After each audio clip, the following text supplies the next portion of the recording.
नंदिनी सगी बहनें थीं। मोहिनी बड़ी थी और नंदिनी छोटी। इनके पिता सेठ राजेश्वर का बड़ा कारोबार था, इसीलिए रुपए पैसे की भी कोई कमी नहीं थी। कमी थी तो बस मां के प्यार की। बचपन में ही दोनों ने अपनी मां को खो दिया था, लेकिन पिता राजेश्वर ने अपनी दोनों बच्चियों को बड़े ही लाड प्यार से पाला। दोनों बहनें देखने में जितनी खूबसूरत थीं, उतनी ही पढ़ने में होशियार भी थी। जो भी इन्हें देखता तारीफ किए बिना नहीं रह सकता था।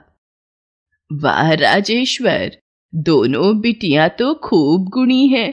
भगवान बुरी नजर से बचाए बच्चियों को। हाँ काकी, मोहिनी का एमबीए इसी साल पूरा हो जाएगा। बस इसके बाद ही वो मेरा बिजनेस ज्वाइन कर लेगी। नंदिनी को भी सोच रहा हूं कि। अरे बस कर राजेश्वर, तुझे किस बात की कमी है जो बेटियों से कमाई करवाएगा? मैं तो कहती हूं कि अब इनकी शादी के बारे में सोच। मोहिनी के लिए एक बहुत ही बढ़िया रिश्ता आया है। दिल्ली में इतना बड़ा कारोबार है कि क्या बताऊं। और सबसे बड़ी बात, लड़का इकलौता है। सुमेर नाम है उसका। ये लंबा और गठीला है देखने में। अपनी मोहिनी के साथ खूब जमेगी उसकी जोड़ी। और हाँ, परिवार पढ़ा लिखा है तो मोहिनी शादी के बाद भी चाहे जो करे, कोई रोक टोक नहीं होगी। रिश्ता तो वाकई अच्छा है काकी। ठीक है, आप लड़के की फोटो मंगवा लीजिए, मैं मोहिनी से बात करता हूं। तारा काकी ने जैसा कहा था वो लड़का बिल्कुल वैसा ही था। मोहिनी को सुमेर और उसका परिवार दोनों पसंद आ गए और जल्दी ही दोनों की शादी हो गई। सुमेर का परिवार दिल्ली में रहता था और माली हालत में मोहिनी के पिता से भी कहीं ज्यादा अमीर था, और इस बात से मोहिनी बहुत ही खुश थी। दीदी, कैसी हो? और ससुराल कैसा है तुम्हारा? तुम खुश तो हो ना? खुश? अरे बहुत बहुत बहुत खुश हूं मैं यहाँ। सच में इसे कहते हैं जिंदगी। जब से आई हूं बस घूम ही रही हूं। वो क्या है ना, हमारे ज्यादातर रिलेटिव्स फॉरेन में ही रहते हैं। तो बस सबसे मिलते मिलते लगता है आधी दुनिया तो घूम ही चुकी हूं मैं। और तुझे पता है, हमारी कंपनी का एक्सपेंशन होने वाला है। लंदन में खुलेगी नई ब्रांच, और वहां का काम तेरे जीजा जी और मुझे ही देखना है। वाओ दीदी, I am so happy for you. जाओ जी लो अपनी जिंदगी। लेकिन इस सब में मुझे और पापा को मत भूल जाना। जल्दी आना हमसे मिलने। हाँ हाँ आऊंगी ना। और तू सुना, पापा कैसे हैं? पापा ठीक हैं, बस तुम्हें बहुत याद करते हैं। तू पापा का ध्यान रखना अच्छे से। ओके चल, अब मैं फोन रखती हूँ। मोहिनी अपनी नई दुनिया में मस्त थी और नंदिनी उसकी खुशी में खुश। लेकिन ये सब हमेशा के लिए नहीं था, क्योंकि समय के साथ बहुत कुछ बदल रहा था। पापा, ऐसे कैसे चलेगा? आपका बीपी कितना हाई है? क्यों इतनी टेंशन लेते हैं आप? टेंशन ना लूं तो क्या करूं बेटा, तुम्हें तो सब पता ही है। कारोबार दिन ब दिन ठप होता जा रहा है। पता नहीं किसकी नजर लग गई है। अगर ऐसे ही चलता रहा तो मैं कैसे संभालूंगा सब कुछ। तुम्हारी शादी भी तो करनी है। जो भी पैसा जोड़ कर रखा था सब लग गया, लेकिन फिर भी अपने डूबते कारोबार को मैं बचा नहीं पा रहा हूं। नहीं पापा, आप ऐसे हिम्मत मत हारिए और मेरी चिंता तो बिल्कुल भी मत कीजिए। अब आप दीदी से बात कीजिए ना। दीदी ने तो एमबीए किया है, और फिर जीजा जी का तो इतना बड़ा बिजनेस है, वो आपकी मदद कर सकते हैं। बेटा, अब कुछ भी पहले जैसा नहीं है, ना ही हालात और ना ही मोहिनी। नंदिनी अपने पिता का इशारा समझ गई थी। असल में मोहिनी का बर्ताव अब अपने मायके की तरफ बिल्कुल बदल गया था। वो ना तो अपने मायके आती थी और ना ही राजेश्वर और नंदिनी से ज्यादा बात करती थी, और ये सब नंदिनी को बहुत खल रहा था। हेलो दीदी, कैसी हो? मैं ठीक हूं, पर नंदिनी लगता है तेरा दिमाग बिल्कुल ठीक नहीं है। जब तेरा फोन बार बार काट रही हूं तो इसका मतलब मैं बिजी हूं ना। तुझे इतनी सी बात भी समझ में नहीं आती क्या?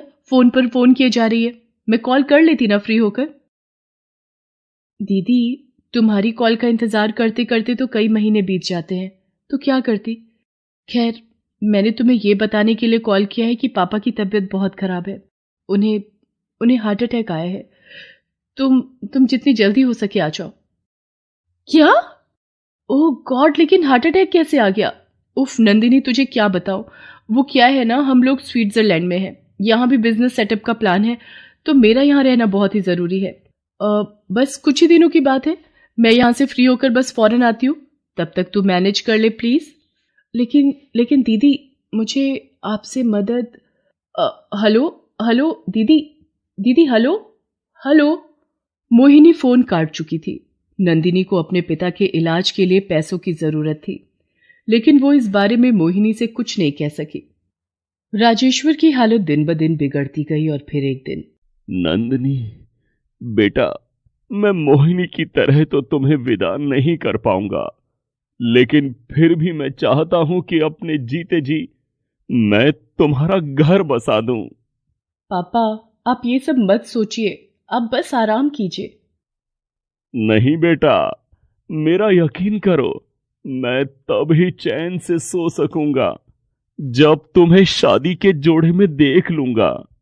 तो बताइए पापा, मुझे किससे शादी करनी है? मैं तैयार हूं। बेटा, साहिल को तो तुम जानती ही हो, वो मेरा मैनेजर है, बहुत ही अच्छा लड़का है। इस बुरे वक्त में जितना उसने मेरा साथ दिया किसी और ने नहीं दिया। मैं समझता हूं कि तुम्हें उससे बेहतर लड़का नहीं मिल सकता। मोहिनी के पति की तरह बहुत पैसे वाला तो नहीं है वो, लेकिन बहुत संस्कारी है। मुझे यकीन है कि वो तुम्हें बहुत खुश रखेगा और मेरे डूबते बिजनेस को भी संभाल लेगा। ठीक है पापा, अगर आपकी यही इच्छा है तो मैं करूंगी साहिल से शादी। बस अब आप किसी बात की चिंता मत कीजिए। उस दिन राजेश्वर कई दिनों के बाद वाकई चैन की नींद सोया, लेकिन वो ऐसी नींद थी जो कभी टूटी ही नहीं। उस रात की सुबह राजेश्वर के लिए नहीं हुई, क्योंकि नींद में ही हार्ट अटैक आने से उनकी मौत हो गई।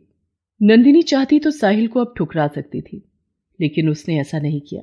नंदिनी, क्या बोल रही है तू? वो साहिल, वो तो खुद पापा के टुकड़ों पर पलता आया है, उसके साथ तेरा कोई फ्यूचर नहीं है। अरे पापा की तबीयत ठीक नहीं थी, जरूरत से ज्यादा सोचते थे वो, पर तेरे में दिमाग है कि नहीं? तू रुक जा कुछ दिन, मैं आती हूं, फिर देखती हूँ तेरे लिए एक अच्छा और लायक लड़का। रहने दो दीदी, पापा फैसला कर चुके थे और मैंने भी साहिल को पसंद कर लिया है। तुम्हारी जब जरूरत थी तब तो तुम आई नहीं, अब यहां आकर तुम कुछ नहीं कर पाओगी। नंदिनी, ये कैसी बात कर रही है तू? तुझे क्या लगता है मैं यहां खाली बैठी हूं क्या, जो तेरी एक आवाज में दौड़ी चली आती? वैसे भी पापा का बिजनेस डूबने में जितनी पापा की ना समझी थी, उतनी ही तू भी जिम्मेदार है। तू क्या कर रही थी वहां? ना बिजनेस संभाल सकी और ना ही पापा को। दोनों बहनों के बीच का प्यार अब कड़वाहट में बदल चुका था। उस दिन के बाद से दोनों ने एक दूसरे से कभी बात नहीं की, यहां तक कि नंदिनी और साहिल की शादी में भी मोहिनी नहीं आई। नंदिनी ने भी फिर कभी मोहिनी को फोन नहीं किया। दोनों बहनें अपनी अपनी दुनिया में खो गई। फिर कई सालों के बाद, नंदिनी कहाँ हो? ये देखो, ये तो मोहिनी दीदी और सुमेर जीजा जी है ना? हाँ, ये तो वही है, लेकिन ये दोनों इस हालत में, हे भगवान, ये सब क्या है? वो उस दिन का अखबार था जिस पर मोहिनी और उसके पति सुमेर के गिरफ्तार होने की खबर छपी थी। दरअसल मोहिनी और उसके पति की कंपनी पर धोखाधड़ी और भारतीय बैंकों से लिया हुआ कर्ज ना चुकाने का आरोप था, और उसी सिलसिले में उन दोनों को गिरफ्तार किया गया था। नंदिनी फौरन साहिल के साथ मोहिनी से मिलने के लिए पहुंची। दीदी, जीजा जी, आप लोग बिल्कुल चिंता मत कीजिए, हम लोगों से जो बन पड़ेगा हम करेंगे। साहिल ने कहा है वो यहाँ के बेस्ट लॉयर से बात कर रहे हैं। नहीं नंदिनी, हमने गलत किया है और हमें इसकी सजा भुगतनी ही होगी। अमीरी के घमंड में मैं क्या से क्या हो गई, सही और गलत का फर्क भूल गई, और तो और तुझे और पापा को भी खुद से दूर कर दिया मैंने। अमीरी के घमंड में रिश्तों की अहमियत भूलकर मैंने जो पाप किया है, मुझे उसका प्रायश्चित करना है। शायद तब जाकर ही मैं तुझसे नजर मिला सकूंगी। मोहिनी ने रोते हुए नंदिनी से मुंह फेर लिया। नंदिनी भी वहां से वापस चली आई। अब उसे इंतजार था अपनी बड़ी बहन के सही मायने में वापस आने का।